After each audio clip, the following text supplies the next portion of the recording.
Well, let's talk about the fact that over 26,000 Nigerians have signed a petition on change.org to stop the demand for English proficiency tests from Nigerians looking to travel abroad for studies or work. Now, this petition, which was initiated by policy shapers, was titled "Stop Asking Nigerians to Write IELTS."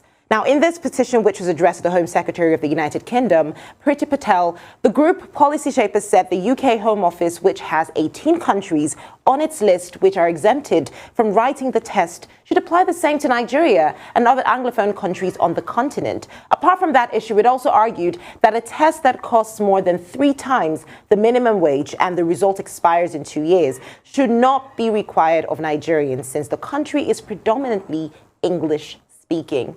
What are your thoughts on this? I'm going to begin with Rufai.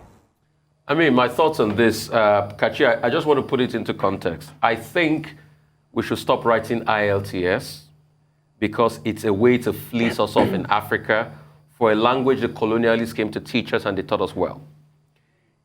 Cost of IELTS exam in Anglophone Africa versus poverty rate, just hear it, Kachi. In Ghana, it will take you $283 to write IELTS test. Poverty rate 55.1. In Kenya, it will take you $248. Poverty rate 86%. Uganda $313. Poverty rate 87%. Botswana $280. Poverty rate 59.1. Nigeria $202. Poverty rate 92%. Zimbabwe $304. Poverty rate 82.8%. Namibia, $310, poverty rate 51%. South Africa, $286, 56.9%. I think everybody should go out there and sign that petition. This must stop. This is colonialism part 2. Nigerians are proficient in English, even more than some British people. Because you'll be shocked. A lot of British people themselves don't speak the language. A lot of them, their first language were probably Kemru or Gaelic. Yes! Irish. Irish, yeah, that's a lot of people, that's their first language, even before English. So if that's the case, then why do you insist that you have taught this language, must have to write another confirmatory exam to be able to show that we can speak English language? I think everybody should go and sign that petition, and that's the best way to go. Yeah. Okay, well, whoever thought of this petition should be commended. It's one thing to take the test and feel completely humiliated being given a question like, tell me about yourself and your family, which I've been told is part of the oral test, because you have the oral, you have the written, that is that basic, what any Nigerian primary school child can do in seconds.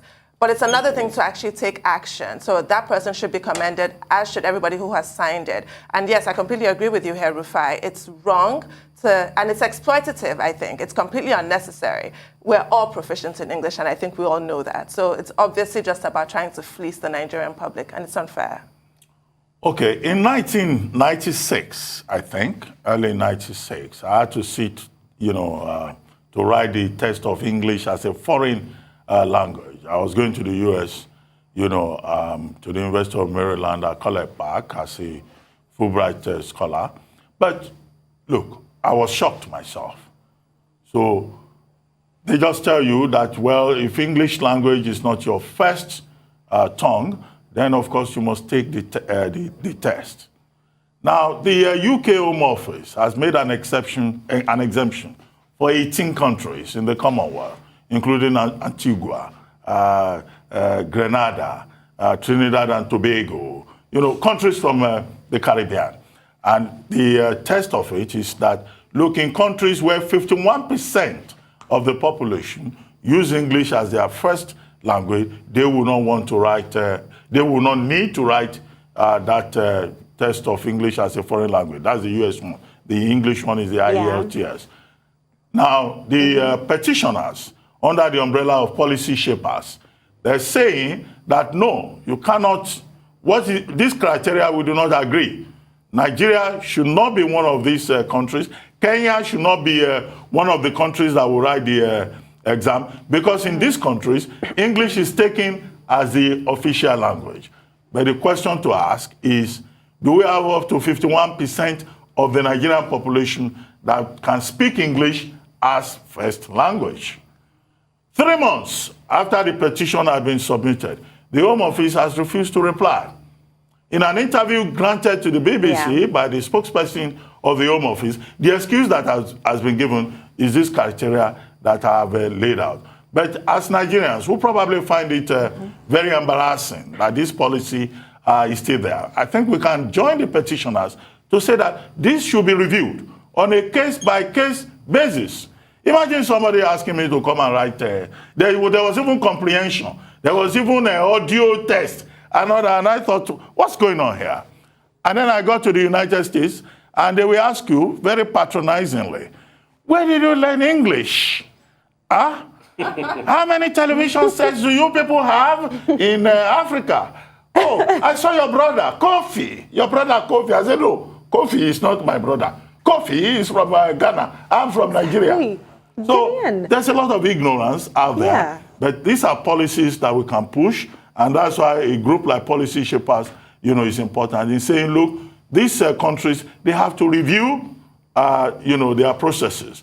But you can't blame them also, because when we go to the US, some of these people from Mongolia, from Cambodia, and all of that, the US government had to organize some 2 months, 3 months remedial program for them to be able to learn English and speak it properly. But for Nigeria, I think it's quite a scandal.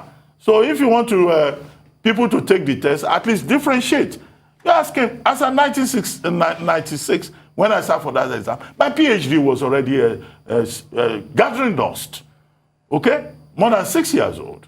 And yet I sat down there, I was listening to a primary school test in how to write English. So it can be embarrassing for some people, but maybe some people need it. So that I think is what we can ask for.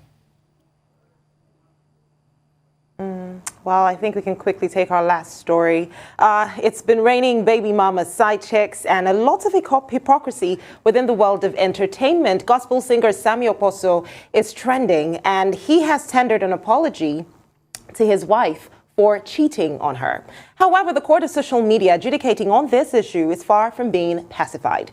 Various negative reactions have trailed his public apology following a viral video of the woman he had an affair with admitting that she is pregnant and intends to keep the baby. Now, many have criticized him for being a gospel singer and having an extramarital affair simultaneously. Well, in a statement that he shared, he said he will be suspending all ministry works for now until he regains full restoration. He has also privatized his Instagram page as a result of the trolling. I'm not touching this one, Kachi. So I don't know what. I think we should get it off social media, allow Samuel Poso fix his ordeal with his wife and his family. Yeah. And you know why I say this? And I think it's best for people to stop commenting and judging. You know why I said it? Not that I'm supporting infidelity, but because of his children. He's got children involved, and the future of those children matter and things like that. And I pray and I hope they sort out their stuff. I am not in support of infidelity in any way. But, I want to reference the Bible that he who is without sin should be the first one to cast a stone. So, like a lot of people are saying in social media, they can go ahead, but they forget that he's got family, he's got children, and the future matters. So I'm not going to touch this. And he's a human being. Yeah, he's apologized. We all have sinned.